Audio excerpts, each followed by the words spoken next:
Cette année, le Père Noël se cache à Agualand.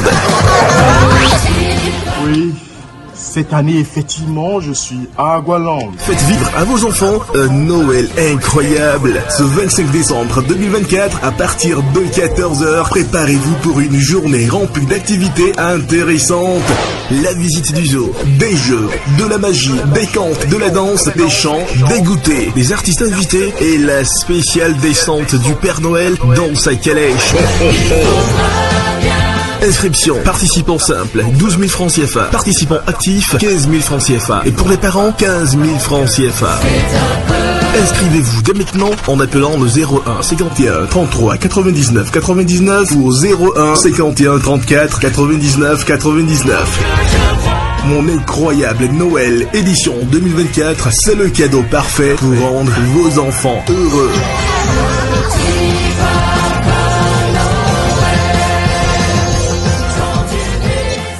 Le ministre d'État chargé du développement et de la coordination de l'action gouvernementale Abdoulaye Biotchane a eu ce jeudi 5 décembre 2024 une nouvelle séance de travail avec les responsables de la zone industrielle de Glodjigbe GDZ, en l'occurrence ceux de la Société d'investissement et de promotion de l'industrie CIPI Bénin et de l'Agence de promotion des investissements et des exportations APIES.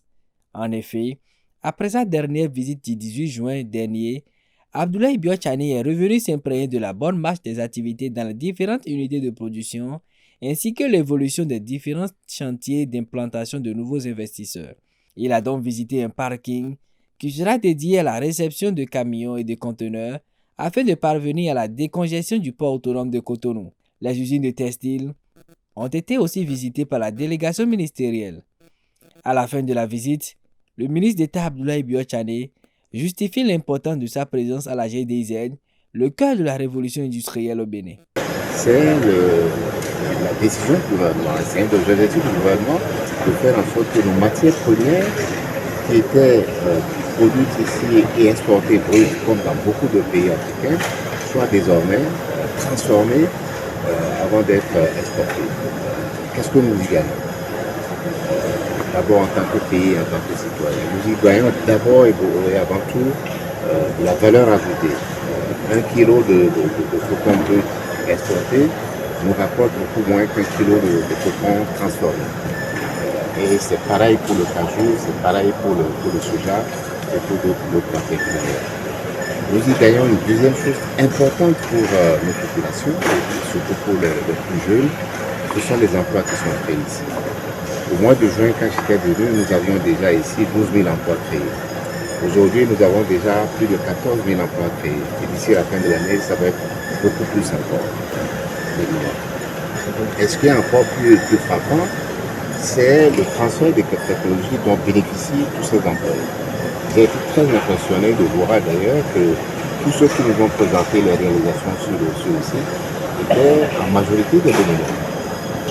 Et les responsables de cette visite m'ont avoué et m'ont confessé que ces jeunes en 6 mois avaient déjà appréhendé toute la connaissance qui était nécessaire pour désormais prendre en charge ces jeunes. C'est quelque chose de très très important dont nous devons nous féliciter.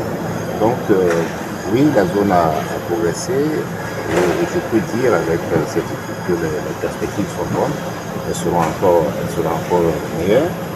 Et c'est pour ça qu'il faut effectivement saluer la vision que le président Talon a eue de dire que désormais nous allons transformer ces matières ici et nous avons créé à cet effet cette zone économique spéciale. Donc félicitations aux équipes de CIPI, aux équipes de la pièce qui au jour le jour sont chargées de la conduite quotidienne de ces travaux. Cette visite montre comment le gouvernement du président Patrice Talon suit de près les travaux en cours à la GDZ. Le ministre d'État Biotchane quitte la GDZ sur de meilleurs sentiments.